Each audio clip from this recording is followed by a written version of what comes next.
Eu vou dar uma passadinha bem rápida no que a gente falou no passado, né, só para a gente poder retomar. O que eram modelos não radiais mesmo? E a diferença dos radiais?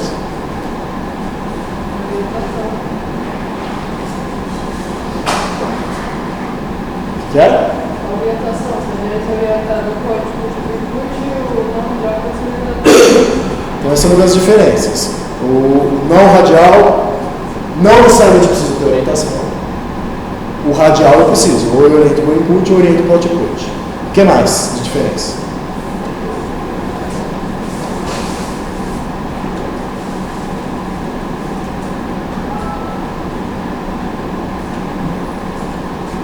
Questão da forma, é diferente nos dois modelos? O que é a forma do modelo radial?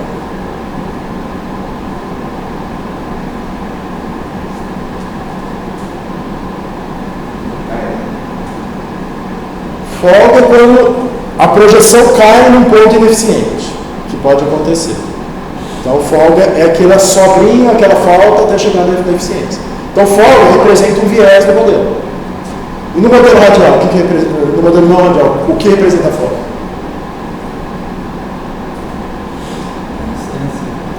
É a distância até chegar na fronteira.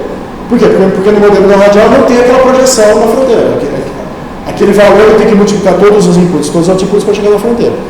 Então a folga é a distância de cada unidade até a fronteira, e eu posso ter folgas diferentes para cada variável. Então essa é a terceira diferença entre os modelos radiais e não radiais. Modelo radial, sempre a eficiência é o quanto eu tenho que aumentar todos os outputs proporcionalmente até chegar na fronteira, e o quanto eu tenho que reduzir todos os inputs proporcionalmente até chegar na fronteira. Nos não radiais, cada input, cada output vai fazer seu próprio caminho até a fronteira. Então, ele vai ter que aumentar ou diminuir uma distância diferente até chegar na fronteira. Então, essas são as diferenças entre os modelos radiais e não radiais. Quais são os modelos não radiais que a gente apresentou? Aditivo e SBM. Então, passa aqui rápido, aqui estão os modelos. Então aqui está o modelo aditivo.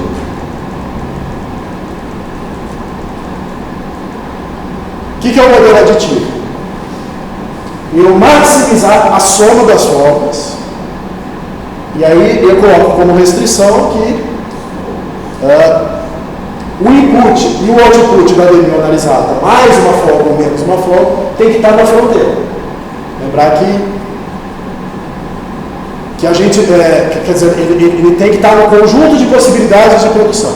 Lembrar que a gente definiu o conjunto de possibilidades de produção, que toda DMU dentro do conjunto de possibilidades de produção pode ser escrita como uma combinação linear das outras DMUs. Então, uma DMU mais uma folguinha e uma DMU menos uma folga tem que estar nesse conjunto de possibilidades de produção. É isso que quer dizer as restrições. E o modelo aditivo, ele maximiza a soma das folgas. E eu tenho essa restrição aqui, que é a restrição que garante retornos variáveis de escala. Se eu eliminar essa restrição, eu tenho retornos constantes de escala. Se eu fazer essa restrição ser maior que 1, eu tenho retornos decrescentes de escala. Se eu fazer essa restrição ser menor que 1, eu tenho retornos crescentes de escala. Então eu posso trabalhar com esses diferentes tipos de retorno no modelo aditivo. Como é que eu interpreto o resultado do modelo aditivo?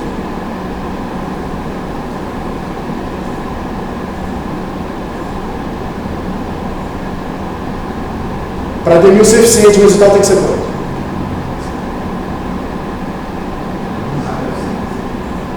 Tem que ser zero. O que quer dizer o resultado zero? Quer dizer que a folga, todas as folgas são zero. Logo, ele está na fronteira. Eu não preciso nem aumentar nada, nem diminuir nada para chegar na fronteira. E o que quer dizer uma velocidade diferente de zero? É a soma do quanto cada input, cada output tem que mudar para chegar na fronteira. Só que isso tem algum significado prático? Dá para campear, Não dá. Por exemplo, vamos pensar nesse problema do artigo.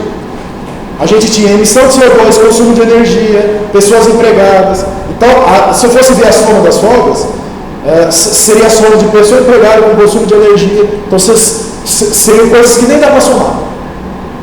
porque estão em unidades completamente diferentes. Mas eu não posso tirar nenhuma interpretação disso. A única interpretação que eu posso tirar do aditivo é essa. Se for zero, está na fronteira. Se for diferente de zero, não está na fronteira. Então, foi o primeiro modelo não radial proposto, mas ele não tinha essa limitação de não ter um índice de eficiência. Aqui eu tenho o modelo aditivo na forma dos multiplicadores. Todo modelo de programação linear tem um dual. Então, eu ano passado eu optei só por apresentar o SBM e o outro modelo que a gente vai falar só na forma do envelope para não ficar modelo demais. Mas esse aqui é o modelo aditivo na forma dos multiplicadores. Eu posso usar esse modelo, o resultado desse modelo vai ser igual ao do anterior, né? Porque dual para mal sempre o resultado da interpretação é a mesma. Se for zero, é eficiente. Se for diferente de zero, não é eficiente. E eu posso usar os pesos para fazer a contribuição relativa de cada variável, do mesmo jeito que nos modelos radiais. E aqui eu posso usar os lambdas e a folga para calcular a meta para cada unidade atingir a fronteira. Então isso eu posso fazer. A única coisa que eu não tenho aqui é o índice de eficiência. Mas tudo que eu tinha no modelo radial eu tenho aqui. A meta, a contribuição de cada variável.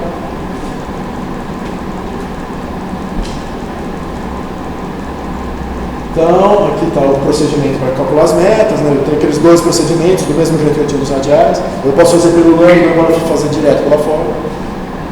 A única diferença é que eu não tenho mais aquele θ que multiplica o x.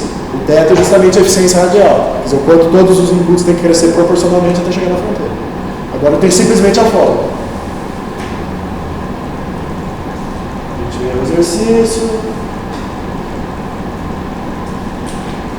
Aí a gente chegou aqui no SBM. O SBM parte do mesmo pressuposto do modelo aditivo. O modelo aditivo é baseado em folgas. O modelo SBM é justamente um modelo baseado em folgas, uma medida baseada em folgas, que é o SBM. O que ele propôs foi simplesmente pegar os mesmos pressupostos do modelo aditivo, as mesmas restrições, mas bolar um índice de eficiência com aquelas folgas. Usar aquelas fórmulas para calcular o índice de eficiência. O índice de eficiência entre 0 e 1 que pode ser interpretado do mesmo jeito que a eficiência radial. Qual que é a diferença entre essa eficiência e a eficiência radial?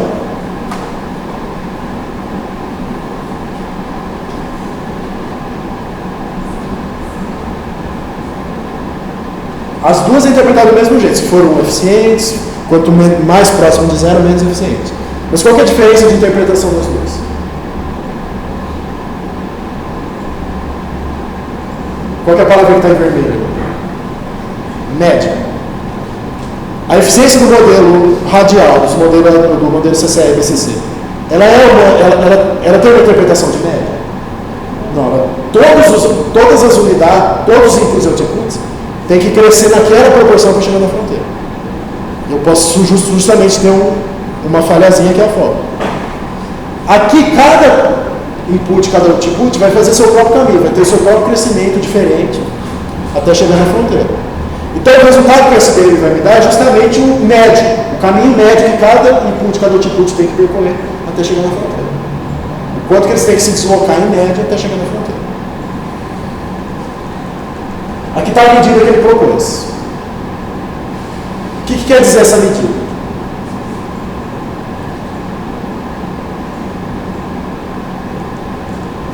Primeiro, ela pode ser decomposta em duas. A parte de cima, a gente chama da eficiência dos inputs. E a parte de baixo, a eficiência dos outputs. Que é um sobre o que está embaixo. O que é isso aqui?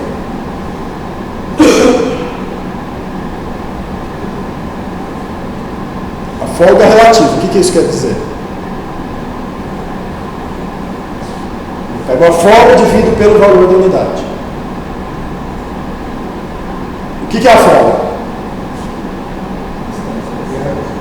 É a distância até a fronteira na própria unidade do input ou do output. Então, por exemplo, A folga lá de pessoas empregadas é quantas pessoas a mais eu tenho que contratar para chegar na fronteira. Se eu dividir quantas pessoas eu tenho que contratar mais para chegar na fronteira pelo número de pessoas atual, eu vou ter o quê?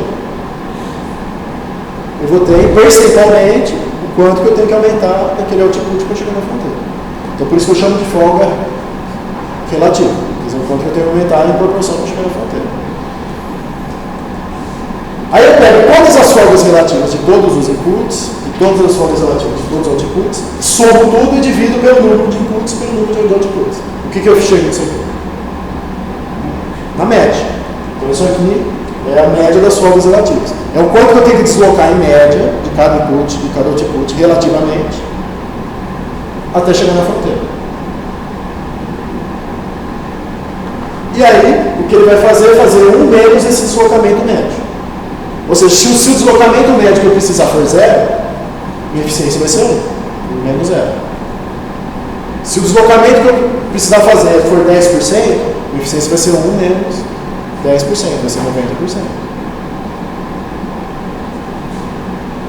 Aqui eu somo, né,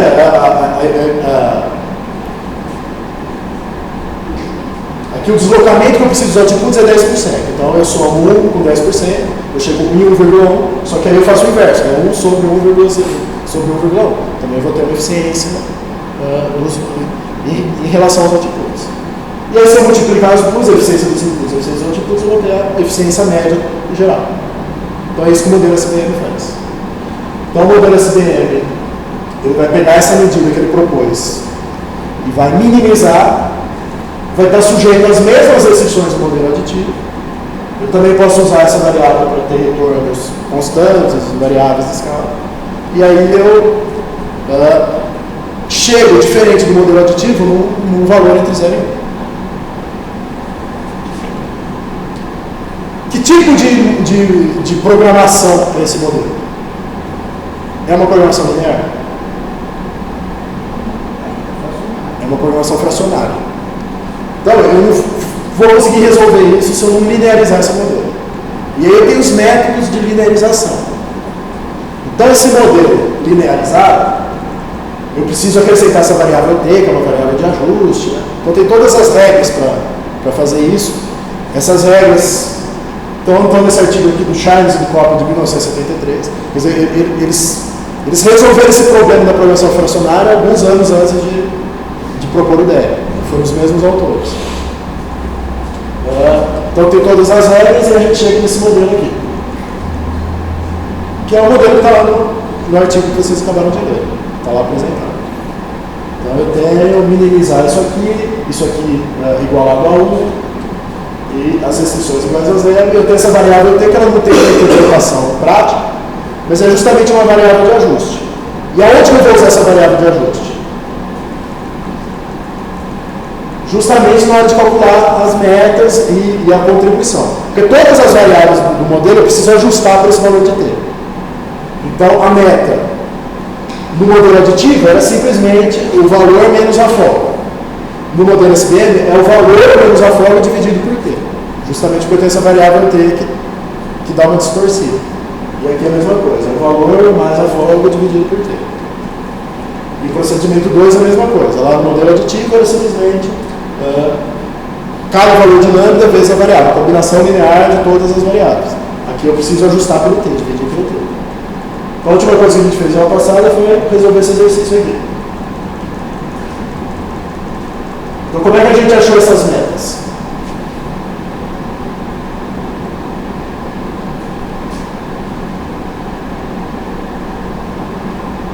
Por exemplo, a meta da unidade A. As folgas são 0 e 0.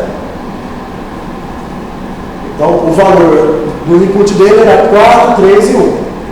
Logo, a folga dele ficou 4, 2 e 1. Por quê? Porque a gente pegou aquele valor de 3 menos 1, que é a folga que a gente achou.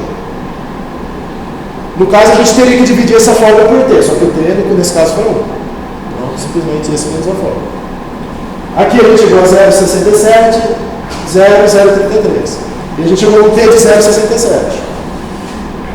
Então a gente teria que pegar o valor da variável menos a folga dividido por 0,67. Então o valor da variável era 7, 3 e 3, ficou 6, porque a gente pegou aquele 7 menos 0,67 dividido por 0,67. Então, a folga menos 1. Então é assim que a gente trabalha. E a gente poderia ter feito a mesma coisa nesses ângulos aqui. Então, fazer a combinação linear dos ângulos e depois dividir por tempo. Então é assim que a gente acha as metas dos modelos não radiais. Dúvidas até aqui?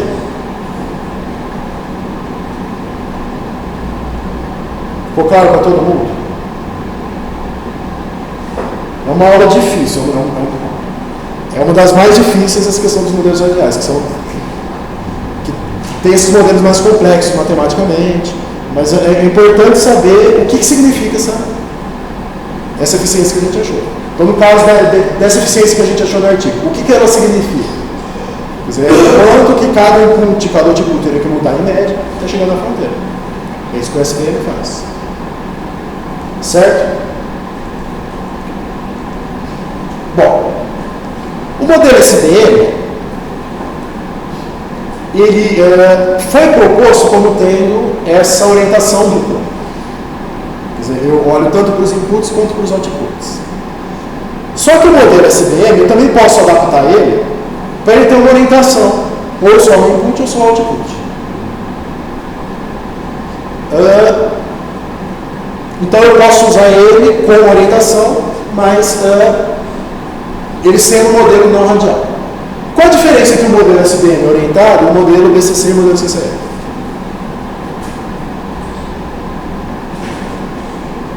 Tem alguma diferença?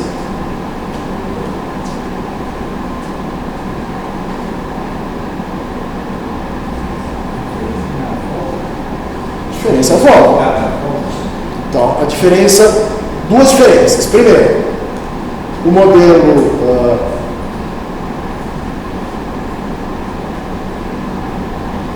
CCR e o modelo BCC, ele tem aquela eficiência que todos aumentam na mesma proporção, ou todos diminuem na mesma proporção até chegar na fronteira, e eu tenho aquela folga que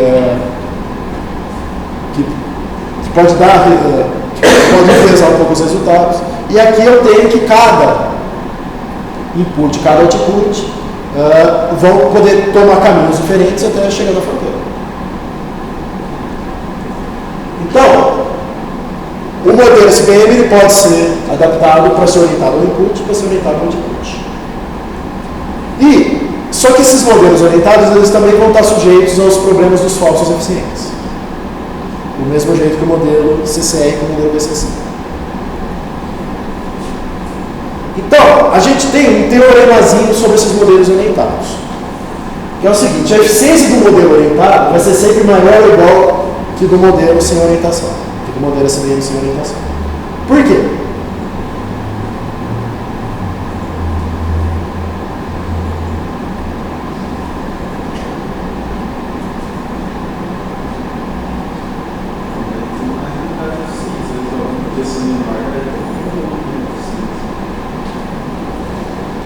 Então, justamente para desse problema dos falsos eficientes vai aparecer aqui.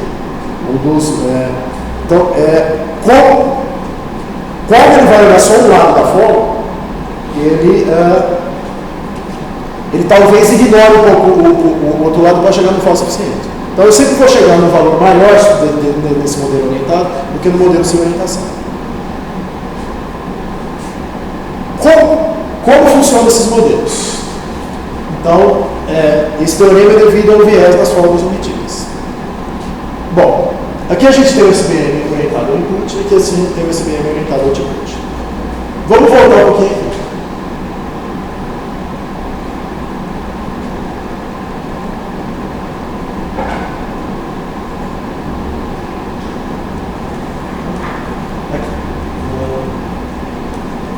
Aqui foi a medida que o Tony propôs lá para o SPM.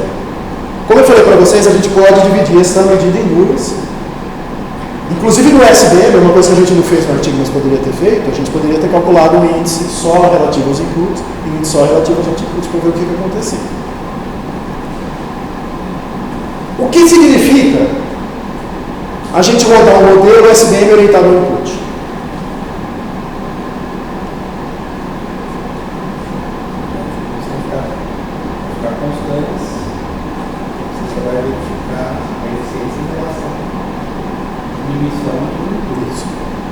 eu só vou construir o índice de eficiência olhando para os inputs.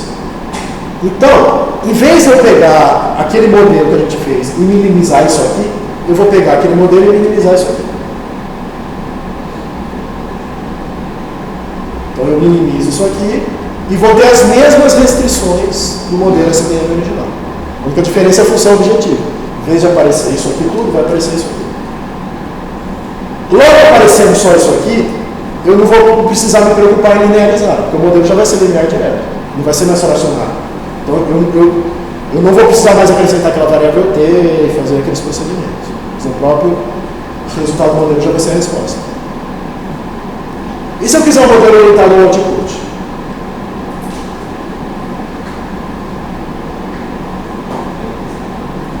Eu vou, em vez de minimizar isso aqui, eu vou minimizar isso aqui.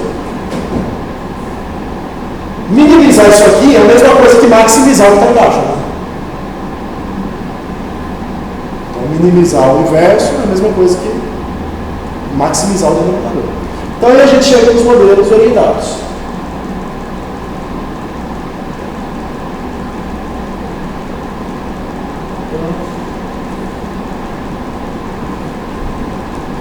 Que são esses dois. Esse aqui é o modelo SBM orientado ao input. Então dá para ver que ele minimiza só aquela parte da eficiência relacionada aos inputs. E essa aqui ele maximiza só o que está embaixo, que é a parte da eficiência relacionada aos outputs. Ele maximiza 1 mais o valor, esse aqui minimiza 1 menos o valor. Esse aqui ela vai chegar como resultado um valor na própria eficiência, né, que é o valor menor que 1. E esse aqui vai chegar como resultado do inverso da eficiência, né, que é 1 mais o valor, né, então vai chegar a 1,5, depois eu tenho que inverter para chegar na eficiência. Porque eu estou maximizando o que está embaixo, mas o que eu estou fazendo na realidade é minimizando 1 sobre isso aqui. Por isso que depois eu tenho que inverter. Bom, o que está aparecendo aqui nas restrições? A restrição do output está aparecendo?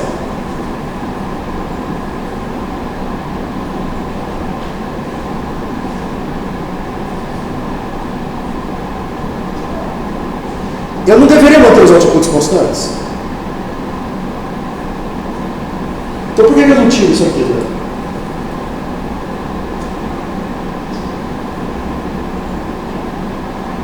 Se o output é constante, por que eu não tiro isso aqui?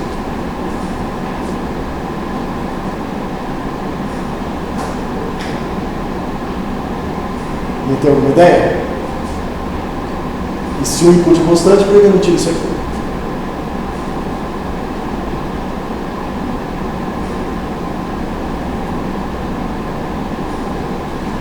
Pelo seguinte, aqui eu estou fixando uma orientação. Se eu tirar essa folga aqui, nem sempre eu vou chegar no resultado viável. Às vezes vai dar pau no modelo. Porque eu estou obrigando isso aqui a ser igual a isso aqui, então nem sempre eu vou estar eu vou chegar no melhor resultado possível. Então eu tenho que manter a folga. Só que a folga que eu mantive, ela não vai aparecer aqui na função objetiva. Logo, na maioria dos casos, o próprio modelo vai atribuir 0 para essa folga. Porque ele não está sendo usado na função objetiva. Só que em alguns casos, mesmo eu tendo essa orientação para o input, vai aparecer uma folgazinha para o output. E aí, justamente aí que aparece o viés. Porque eu vou ter uma folga que não vai estar sendo utilizada aqui na função objetiva. Mas eu tenho que ter, senão der pau no modelo. Senão ele não chegaria numa solução viável. Mesma coisa aqui. Aqui só está aparecendo na função objetiva a folga do output. Então, como ele quer maximizar essa função objetiva, na maior parte dos casos ele vai dar 0 para isso aqui. Mas também pode acontecer de aparecer. Folga. Então eu posso usar o modelo SBM como tendo uma orientação. Pouco usado. A maior parte das vezes, quando se quer uma orientação, Se usa os modelos radiais. E quando não se quer uma orientação, quando se quer uma dupla orientação, aí sim se vai para o SBM tradicional, que é aquele que a gente viu que foi proposto pelo Tom. Mas dá para fazer essa adaptação. Então, por exemplo, aqui é o modelo SBM orientado para o input. Dá para ver que ele atribui o folga zero para todos os outputs. E ele usou simplesmente a folga dos inputs para calcular a eficiência e chegou no resultado. Então, vamos pegar essa unidade F aqui, que ela é interessante. Ele chegou a eficiência aqui de 90%. Essa unidade, ela é uma unidade eficiente? Vamos olhar os dados. Chegou no mesmo valor aqui que o modelo duplo, que o modelo duplamente aumentado. Só que a diferença é que o modelo duplo ele considerou na eficiência algumas folgas do modelo para o output. O modelo com orientação input ele atribuiu todas essas folgas zero e só considerou as folgas relativas aos inputs. Só que ainda assim chegou no mesmo resultado de 90%.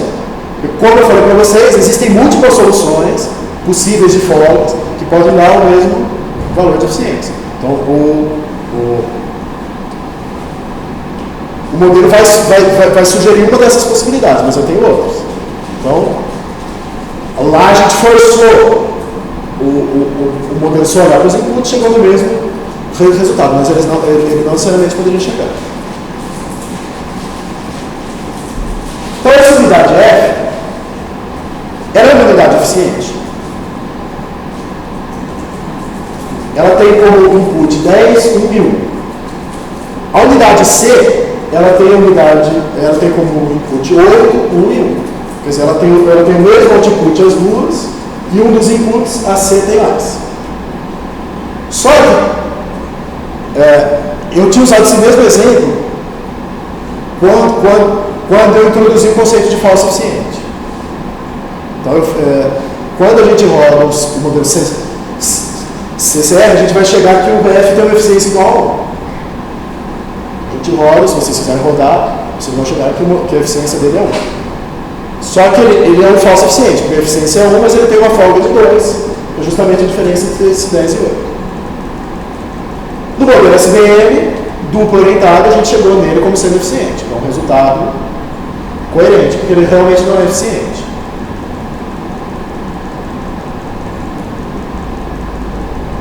No modelo orientado ao input, a gente chegou também nele no mesmo valor de ineficiência. Só que com folgas diferentes. Que a gente chegou na folga de 2, né, que é justamente a diferença entre o 8 e o 2. E quando a gente roda o SBM ao output, a gente chega que a eficiência dele é 1. Então, de novo, ele é apontado como falso eficiente. Justamente porque aqui eu só estou olhando para o output e realmente ele não tem que melhorar nada do output para chegar na fronteira, né? Porque o output de todos é 1. Então eu chego nele como falso eficiente. Então ele de novo ele tem esses problemas. A única diferença do modelo radial para o modelo SBM orientado é que aqui ele olha cada output independentemente. Outra questão é, de novo, né? Lógico, ele vai dar sempre prioridade, quando não estabelece a orientação, ele vai dar sempre prioridade para achar as folgas nos outputs. Mas, no caso aqui, ele atribuiu uma folguinha de 1 aqui para o input. Então, por mais que eu tenha olhado só para o output, ele, às vezes, para ter uma solução viável, ele também tem que olhar para o input, senão a solução ficaria inviável.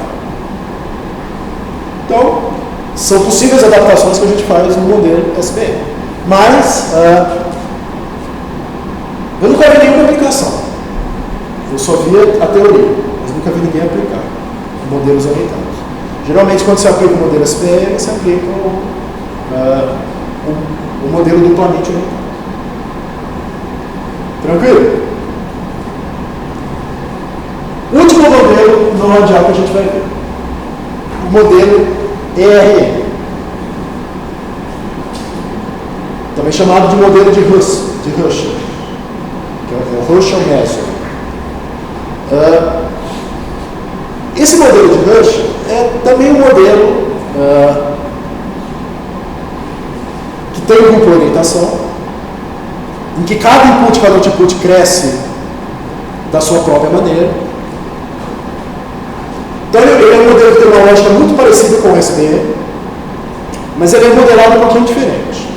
Que é o seguinte, ele foi desenvolvido em 1999 por esses três autores, o Pastor, Ruiz e o Servente. Eu coloquei o artigo original lá no Moodle, né, para quem quiser ter interesse. Ele foi publicado lá no EJOR, né, no European Journal, que é onde as principais novidades do DEA são publicadas. O título do artigo é esse aqui, né, o DEA Russell, que é uma medida de eficiência do DEA. Uma coisa que eu não consegui achar, que eu pesquisei, eu li esse artigo, li algumas outras coisas, é porque que eles chamaram esse artigo de Russell Measure. Nenhum deles chama Russell. Eu imagino que foi alguém que propôs alguma coisa e eles pegaram essa medida e transformaram no modelo, mas eles não falam isso no artigo. Então eu tentei pesquisar o motivo, mas não achei. Mas, no que ele se baseia? Lembra que a eficiência do modelo radial ou era θ ou era aquele N? O que significava aquele θ?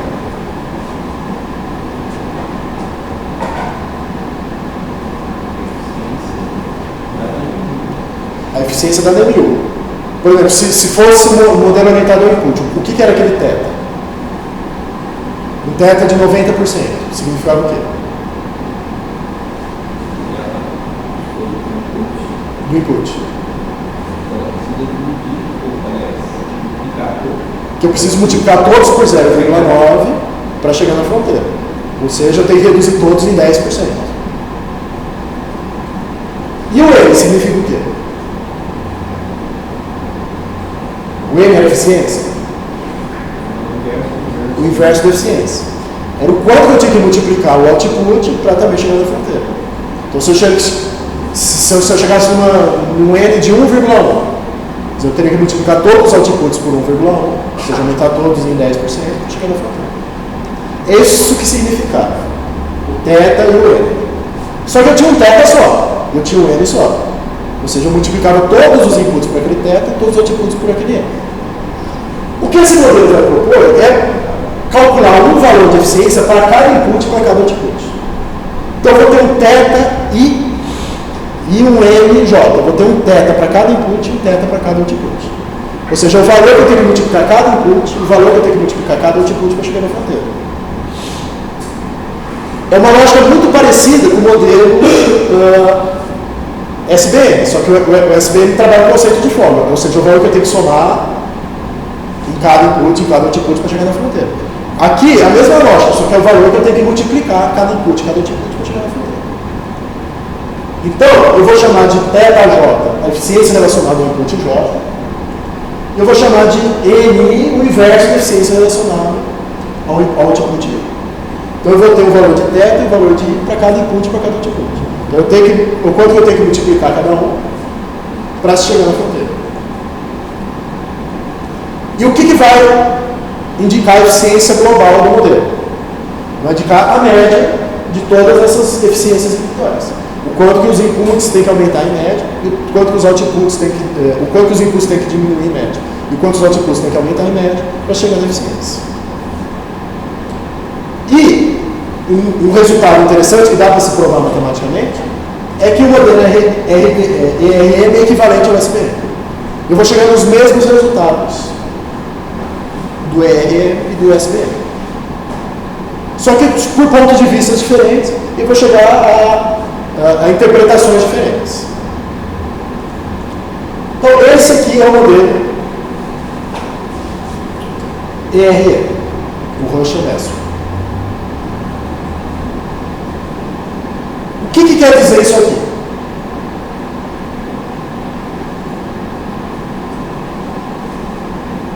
As únicas médias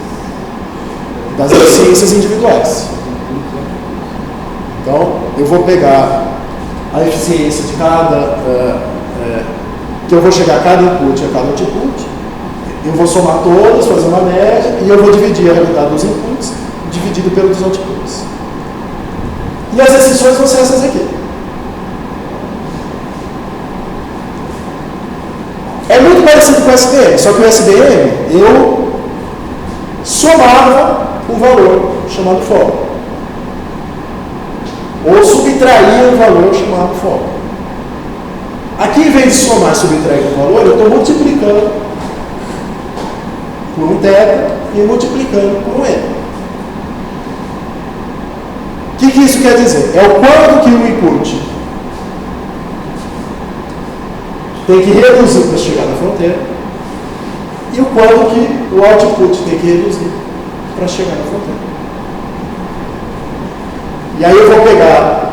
Então eu vou ter um valor de eficiência nos modos que a gente está acostumado, quer dizer, que é um valor de 0 a 1, eu vou ter um valor de eficiência para cada input e para cada output. Isso que é o legal desse modelo. Quer dizer, eu vou ter que... por exemplo, aqui no modelo do artigo, eu tenho que a eficiência da variável energia é 90%. A eficiência da variável consumo do CO2 é 80%. A eficiência da variável pessoas empregadas é 50%. Então eu vou ter um valor de eficiência para cada unidade. Para cada variável comparada. Isso pode render coisas interessantes. Pode render unidades interessantes. Então, de novo, tem essa restrição e é passível de ajuste, né, que posso fazer retorno variável de escala, retorno constante de escala, etc. Bom, esse modelo também é um modelo fracionário. Então, também é um modelo que eu preciso linearizar. E para linearizar, eu faço a mesma coisa do outro, com aquele acréscimo da variável t e fazendo aquelas operações matemáticas. Então, o resultado final desse modelo vai ser esse aqui. Então, o que vai sobrar é a parte de cima, né? 1 sobre n, a somatória dos θj's. A parte de baixo, 1 sobre n, a somatória dos n's é igual a 1. Aqui as exceções manteve igual mesmo. E eu tenho que acrescentar essa variável t para linearizar. E aí eu faço que o n menos t tem que ser maior que 0 e o θ menos t tem que ser menor ou igual que 0. Então eu tenho essa variável t que não tem um significado prático, mas é simplesmente uma variável de ajuste. Então, para voltar às variáveis originais, eu tenho que dividir o valor das variáveis por t. Do mesmo jeito que eu fiz no outro. E de novo eu posso adaptar para os tipos de retorno de escala, manipulando, acrescentando essa variável lambda igual a t, somatório lambda igual a t. Então, a mesma coisa do outro. Então, como é que eu calculo a meta do modelo RE? Aqui eu não somo mais com uma folga, aqui eu multiplico.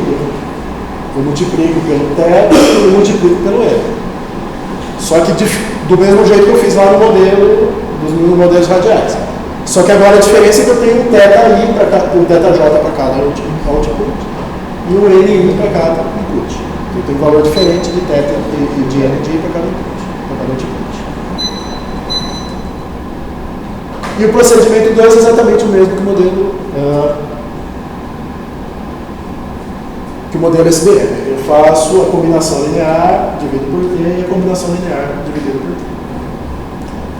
Chego nos mesmos valores aqui. Então esse é o modelo RE.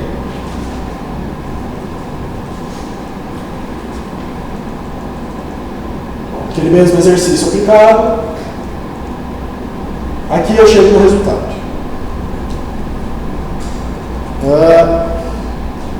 Se vocês pegarem lá o mesmo exercício comparado com o SBM, vão chegar no mesmo valor. Por exemplo, o F lá que a gente viu, 90%, igualzinho ao SBM. Os resultados vão dar exatamente os mesmos. Os eficientes vão ser os mesmos, tudo mesmo.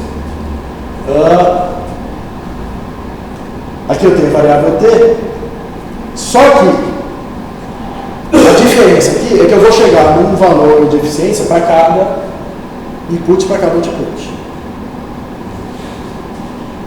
Por exemplo, para a unidade A, qual é a eficiência relacionada ao θ1?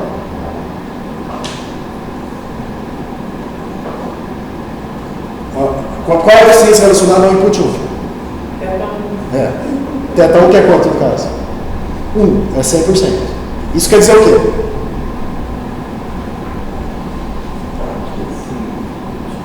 Que comparado às outras unidades, esse input eu sou eficiente, eu não tenho que melhorar nada.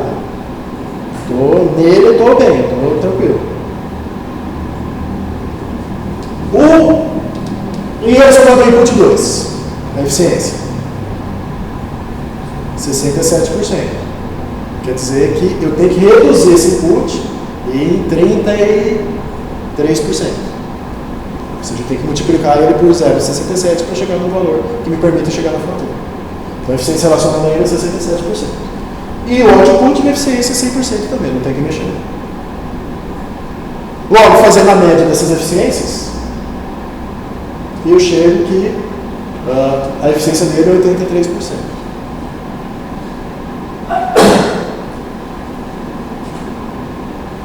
Esse aqui, qual é a eficiência relacionada à unidade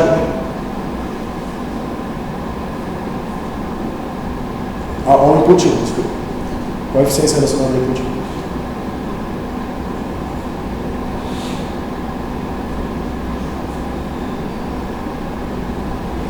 É 57%?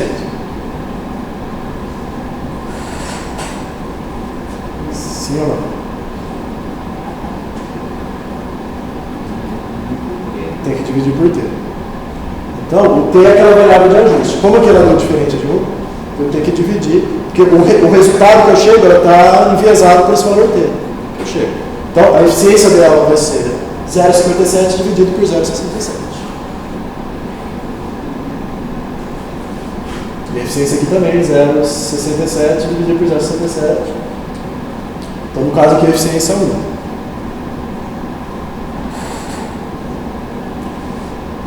Bom, e as metas?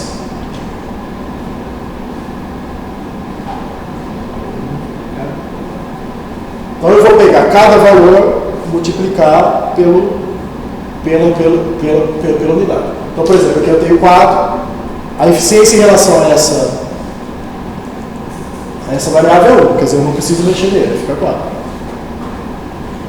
Essa aqui é a eficiência é 0,57 dividido por 0,67 que eu tenho. Então eu pego 7,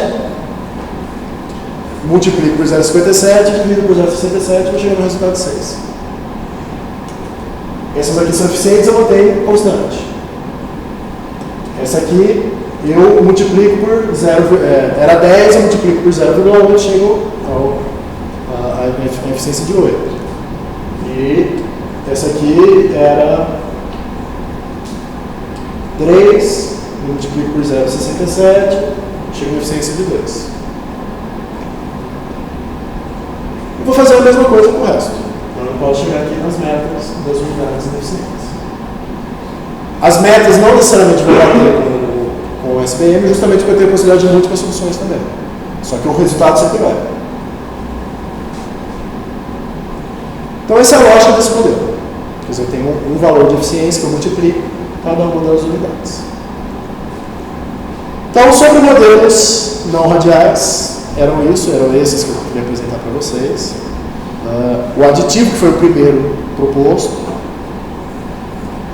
o primeiro que utilizou essa questão das folgas para se avaliar a eficiência de uma maneira diferente, né, que não olhando todos os inputs como se fosse um só. Só que é um modelo limitado porque não permitia achar um valor de eficiência. Aí a gente tem mais perto dos anos 2000, o modelo aditivo de 1985. Os dois modelos, o SPM de 2001 e o ERM de 99. Então, mais perto do fim dos anos 90, é que se propôs os primeiros modelos não radiais que permitiam ter um valor de eficiência.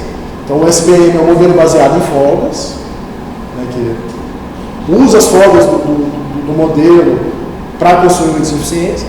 E ele foi esperto em transformar a folga absoluta numa folga relativa, em calcular a média e propor um índice. E o RM que propõe um valor de eficiência para cada input, para cada output, e extrai uma média.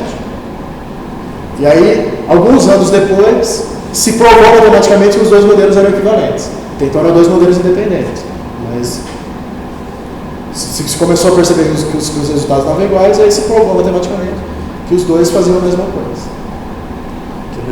Mas por caminhos diferentes se chegam a resultados diferentes. Certo? Então era isso sobre modelos não radiais. Agora a gente vai introduzir um pouquinho desses modelos no Excel.